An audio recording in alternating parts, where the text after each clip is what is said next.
Nesse momento, o presidente Lula fala em mais essa reunião da Assembleia Geral da ONU e a gente consegue acompanhar a fala dele em português ou também há a mesma tradução? Há a mesma tradução no sinal, a tradução simultânea feita também no presidente Lula? O estado do Ceará. Não, dá sim, vamos acompanhar um trechinho. Quero cumprimentar o meu querido companheiro Celso Amorim, que é o meu assessor especial na presidência da República, o companheiro Aldo Falheiros, que é outro assessor especial, a nossa querida embaixadora Maria Luísa Ribeiro Viotti, embaixadora do Brasil nos Estados Unidos, e o nosso querido Sérgio Danese, que está na mesa representante permanente junto às Nações Unidas. E o nosso embaixador Maurício, que é o nosso negociador de todas as causas difíceis desse país.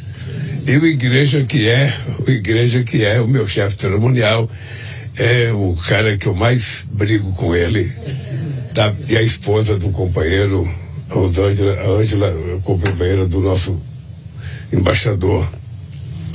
Bem, a minha companheira Janja é a primeira, eu não sei quantas vezes as mulheres viajaram com o marido para ser só o papel de primeira dama. A Janja veio para cá para fazer uma agenda, acho que mais intensa que a minha.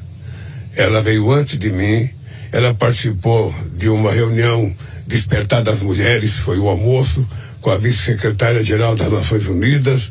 Depois ela teve uma reunião das enviadas especiais com os grupos de mulheres afrodescendentes e direitos humanos sobre a COP30. Depois ela teve um jantar para os enviados especiais da COP30. Depois teve um encontro de alto nível sobre alimentação escolar regenerativa para pessoas e planeta. Depois teve uma reunião com a diretora executiva para a África e parcerias globais do Instituto de Recursos Mundiais. Depois teve um café da manhã ministerial de alto nível para campeãs de nutrição. Depois teve um evento Perspectiva do Brasil a caminho da COP30. E graças a Deus está livre para me acompanhar de volta ao Brasil. Bem, eu penso que essa reunião da ONU, ela tem uma importância muito gratificante para o Brasil. Primeiro porque nós queríamos reforçar no discurso que fizemos na ONU a ideia do multilateralismo, a ideia da democracia, e reforçar a nossa COP30, sabe, em Belém, na Amazônia, no mês de novembro. E, além de poder ter feito um discurso que levantava esses temas, eu tive uma outra satisfação de ter um encontro com o presidente Trump. Aquilo que parecia impossível, deixou de ser impossível e aconteceu. E eu fiquei feliz quando ele disse na COP que pintou uma química boa entre nós. Como eu acho que a relação humana é 80% química e 20% emoção, eu acho que é muito importante essa relação e eu torço para que dê certo, porque Brasil e Estados Unidos são as duas maiores democracias do continente. Nós temos muitos interesses empresariais, nós temos muitos interesses industriais, nós temos muitos interesses tecnológicos e científicos, nós temos muito interesse no debate sobre a questão digital e a inteligência artificial, nós temos muito interesse na questão comercial. Portanto, se nós somos as duas maiores economias e os dois maiores países do continente, não há porquê que Brasil e Estados Unidos vivam em momentos de conflito. Eu fiz questão de dizer ao presidente Trump que nós temos muito o que conversar, tem muitos interesses dos dois países em jogo, tem muita coisa para discutir sobre a necessidade da gente garantir a paz no planeta Terra, e eu fiquei satisfeito quando ele disse que é possível a gente conversar e quem sabe dentro de algum dia a gente possa se encontrar e fazer uma pauta positiva entre Estados Unidos e Brasil e Estados Unidos. É isso que eu quero e eu acho que é isso que ele deve querer também. Eu, na minha relação com o chefe de Estado, a coisa que eu mais respeito é que o chefe de Estado, se ele foi eleito pelo seu povo, Eu não quero saber ideologicamente se ele gosta ou não gosta de mim, se ele professa a mesma ideologia que eu.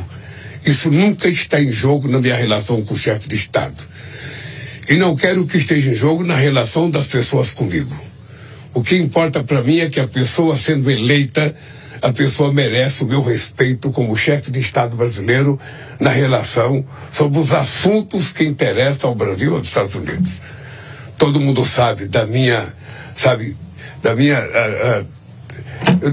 tenacidade de comportamento na questão de encontrar paz. Eu não consigo entender por que o mundo, quer destruir quando nós precisamos construir. Não é normal o que está acontecendo na Rússia e na Ucrânia, não é normal o que está acontecendo em Gaza, não é normal a quantidade de conflito que nós temos, que é o maior número desde 1945, do fim da Guerra Mundial. Não é normal a quantidade de países que estão gastando trilhões de dólares em armamento, quando nós precisamos gastar trilhões de dólares para acabar com a fome no mundo, que são 670 milhões de seres humanos passando fome. Não é normal a quantidade da desigualdade que ainda existe no planeta, desigualdade de gênero, desigualdade de raça, desigualdade de comida, desigualdade de oportunidade. E cabe a gente utilizar os recursos que nós conseguimos produzir em cada economia para que a gente possa diminuir essa desigualdade e fazer do planeta Terra um habitat normal, para todos os seres humanos e não apenas para alguns privilegiados que detêm muitos recursos. Eu acho que é essa coisa que nós vamos discutir daqui para frente. É isso que eu estou imbuído com o desejo de discutir. Eu estou muito feliz, porque a gente tinha acabado com a fome no Brasil em 2014. Quando eu voltei agora em 2023, a gente tinha 33 milhões de pessoas outra vez passando fome. E nós acabamos com a fome outra vez em 2 anos e meio. E essa coisa é uma demonstração que se todos os governantes do mundo colocarem o pobre dentro do orçamento, a gente acaba com a pobreza muito rapidamente. Porque além de 670 milhões de pessoas passando fome, segundo a FAO, nós ainda temos 2 bilhões e 300 milhões de seres humanos com insuficiência alimentar. Não é crível uma coisa dessa. Num mundo que produz alimento suficiente para todo mundo. O problema é que as pessoas não têm recursos para ter acesso aos alimentos. E aí, quando você vê as pessoas gastarem trilhões em armas, trilhões em guerras, a gente não tem explicação do comportamento dos humanos em tratar a própria espécie humana. Eu regresso para o Brasil muito feliz com as coisas que aconteceram aqui. Foi muito importante a construção, do fundo do TFFF, ou seja, o Fundo Floresta Tropicais para Sempre, porque não é um fundo de doação, é um fundo de investimento. E quem fizer investimento vai ganhar dinheiro e uma parte desse dinheiro vai ser aplicado para que a gente mantenha a floresta em pé nos países que tenha. No caso do Brasil, é muito interessante porque além da gente ter a maior reserva florestal do mundo, a gente ainda tem 40 milhões de hectares de terras degradadas em que a gente pode florestá-la com o que a gente quiser. Uma demonstração de que o problema do clima depende pura e simplesmente da vontade política de cada governante e, mais importante, da gente acreditar na ciência. Não é mais um presidente da República dizer eu acho, eu acredito. Não. A gente, quando está no cargo, a gente não acha e nem acredita. A gente assiste aquele que fala a ciência e a gente cumpre, da melhor forma possível as coisas para a gente resolver esse problema. E já está provado que nós temos condições de manter a temperatura do planeta abaixo de 1,5 graus. Já está provado. É só vontade. É só vontade. E, ao mesmo tempo, nós temos que utilizar os combustíveis fósseis, mas tendo ele como a expectativa de que a gente vai ter que utilizar esse dinheiro para ir investindo, no fim do combustível fóssil, para que a gente possa fazer a transição energética mais competitiva e que seja resolutiva para dar garantia energética à humanidade. Eu acho que isso vai acontecer em Belém. Eu tenho dito que em Belém a gente vai fazer a COP da verdade. Porque se a gente não fizer a COP da verdade, a humanidade vai perder a crença nessas reuniões de chefes de Estado. Então tem G7, então tem G20, então tem BRICS, então tem COP, então tem um monte de coisa. Se discute muita coisa e não se aplica as coisas que se discutiram. Então não está porque a humanidade continuar acreditando. Então essa COP, eu tenho dito que será a COP da verdade, porque nós vamos ter que colocar alguns cientistas para falarem aos chefes de Estado. É muito importante que o presidente Lula, eu convidei o presidente Trump para ir na COP. Se ele estiver lá, é muito importante que ele, é muito importante que o presidente Macron, é muito importante que o primeiro-ministro Modi, é muito importante que todos que compareçam lá ouçam os cientistas dizerem o que está acontecendo no mundo, para facilitar a nossa tomada de decisões. Todos vocês sabem que eu também defendo uma governança mundial mais forte. É por isso que nós temos brigado há muito tempo para que a ONU seja reformulada desde o seu estatuto até a sua composição, com todos os membros, permanentes ou não, porque ela está mal representada. A fotografia de 2025 do mundo não é mais da fotografia de 45. Os países evoluíram, a humanidade evoluiu. Então é preciso ter mais países, é preciso acabar com o direito de veto na ONU, acabar com o direito de veto, e é preciso que, sobretudo na questão do clima, quando a gente tomar posição, que tiver uma votação, é preciso que todos cumpram.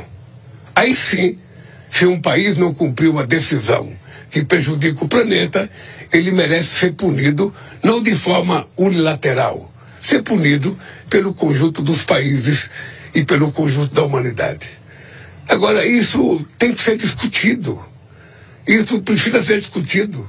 A ONU não é dos membros fixos que ficaram membros fixos quando ela foi construída. A ONU é da humanidade, então é preciso que a gente reformule a ONU para que ela tenha força de evitar guerras como em Gaza, de evitar guerras como a Ucrânia, de evitar a quantidade de conflitos espalhados pelo mundo hoje, e ao mesmo tempo a gente tomar decisão para resolver a questão do clima, que pode levar o ser humano a se transformar no primeiro animal vivo capaz de destruir o seu habitat natural. É uma coisa fantástica, porque dizem que nós somos o único animal inteligente. E nós somos os únicos que matamos sem necessidade, roubamos sem necessidade, sabe? E, ao mesmo tempo, destruímos o lar que a gente vive. É esse desafio que está colocado na COP30. Por isso ela está sendo feita na Amazônia. Tem muita gente que dá palpite sobre a Amazônia. Tem muita gente que fala da Amazônia sem conhecer a Amazônia. E é preciso as pessoas saberem que na Amazônia da América do Sul moram mais de 50 milhões de pessoas. E essas pessoas moram, sabe, nas cidades com vários problemas e que, portanto, nós temos que cuidar disso. É esse desafio que está colocado para nós. É esse desafio que nós viemos colocar aqui no debate que nós fizemos sobre tanto o Fundo de Florestas Tropicais para Sempre, quanto na discussão das NDCs.